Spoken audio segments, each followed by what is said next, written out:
Hello my dear students, एक बार फिर एक नए कंटेंट के साथ मैं लाया हूँ elimination method solve the equation.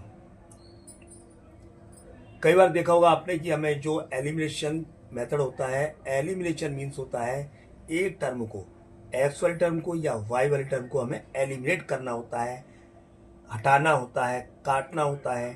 तो उसके लिए हम या तो एक्स वाली टर्म को या वाई वाली टर्म को हम इक्वल कर लेते हैं। लेकिन यहाँ कंडीशन कुछ ऐसी है कि यदि कोई इक्वेशन इक्वल नहीं हो रही है तो हम क्या करेंगे, हम दोनों में ही ऐसे नंबर का मल्टीप्लाई करेंगे जिससे कि दोनों इक्वेशन के कोई टर्म, ये वाली टर्म या ये वाली टर्म इक्वल हो जाए। तो यहाँ हम देते हैं 5 का मल्टीप्लाई और यहाँ देते हैं 2 का। तो 5 2 जा 10, 5 3 जा 15 भाई, 5 5 25। इसी तरह 2 5 जा 10x, 2 5 जा 2 2 जा 4 -4 बाई 2 3 जा 6। तो मेरी बन गई इक्वेशन थर्ड और इक्वेशन 4। अब क्या करते हैं, हमें इक्वेशन थर्ड से इक्वेशन 4 माइनस करनी है। तो माइनस का करने का तरीका ये होता है कि जैसे कि ये नंबर हमारा नीचे वाला 6 किसका है, प्लस का, इसको हम माइनस का, प्लस का है सॉरी, इसको माइनस करते हैं, साइन चेंज करते हैं। ये माइनस का है तो प्लस का हो जाएगा, ये प्लस का है। जिस नंबर के आगे कोई साइन नहीं होता वह नंबर प्लस का ही माना जाता है। तो इसको मानेंगे हम माइनस का। ये ऑलरेडी हमारा प्लस का है, ये माइनस का। 10x ये आपस में कट जाएंगे, देखिए होगा प्लस और ये वाला प्लस, यानी नीचे के नंबर का साइन चेंज करके उल्टा कर लिया। अब इस साइन को और इस साइन को कंपेयर करते हैं तो ये साइन और ये साइन आपस में क्या होंगे, प्लस। तो 15 और 4 कितना हो गया, 19 वाई, 19 वाई जो आएगा वो प्लस का आएगा, क्योंकि ग्रेटर नंबर हमारा 15 है तो साइन हमेशा उसी का आता है जो नंबर ग्रेटेस्ट होता है।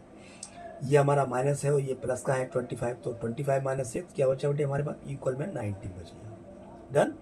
अब हमें क्या करना है, y की वैल्यू निकालनी है। तो y इक्वल 19 और जो y के साथ मल्टीप्लाई में है ऑलवेज डिवाइड में जाता है, 19 से 19 कट जाएगा तो हम लिख सकते हैं y इक्वल 1। y की वैल्यू आ जाती है बच्चों 1। अब क्या करेंगे, जो y की वैल्यू 1 आई है इसी को हम इक्वेशन 1 या 2 में से किसी में भी रख सकते हैं। तो हम लिखेंगे put the value of y in equation 1 और 2। डन। तो हम रखते हैं 1 में रख लेते हैं, मान लीजिए।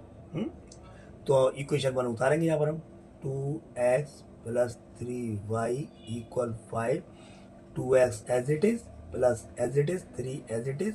y की वैल्यू क्या निकाल दी बच्चों हमने, 1। तो यहाँ लिखेंगे हम 1 इक्वल 5। अब 2x as it is plus 3 का मल्टीप्लाई करेंगे 1 में, क्योंकि जो ब्रैकेट के अंदर नंबर होते हैं उनका बाहर वाले नंबर से मल्टीप्लाई होता है। तो 3 बन जा 3 equal 5, 2x as it is equal 5 है ना। अब मुझे वैल्यू निकालनी है 2x की। तो याद रखिए हमेशा कि जिसकी वैल्यू निकालनी है तो 2x की उसी को पहले लिखते हैं, और इसको वैल्यू निकालने के लिए इक्वल में जो वैल्यू होती है उसको यहाँ ले आते हैं। जो नंबर हमारा रह जाता है रिमेनिंग नंबर प्लस का है तो माइनस में जाएगा, यदि माइनस का होता तो प्लस में जाता। अब ये 2x equal 5 minus 3 2x equal 2 और x के साथ में 2 इसका बेटा मल्टीप्लाई का, जो कि ऑलवेज जाएगा डिवाइड में, 2 से 2 कटेगा तो x की वैल्यू आ जाती है हमारी 1। डन बच्चों। इस तरह से y इक्वल 1 और x इक्वल 1। ये रहा आपका एलिमिनेशन मेथड।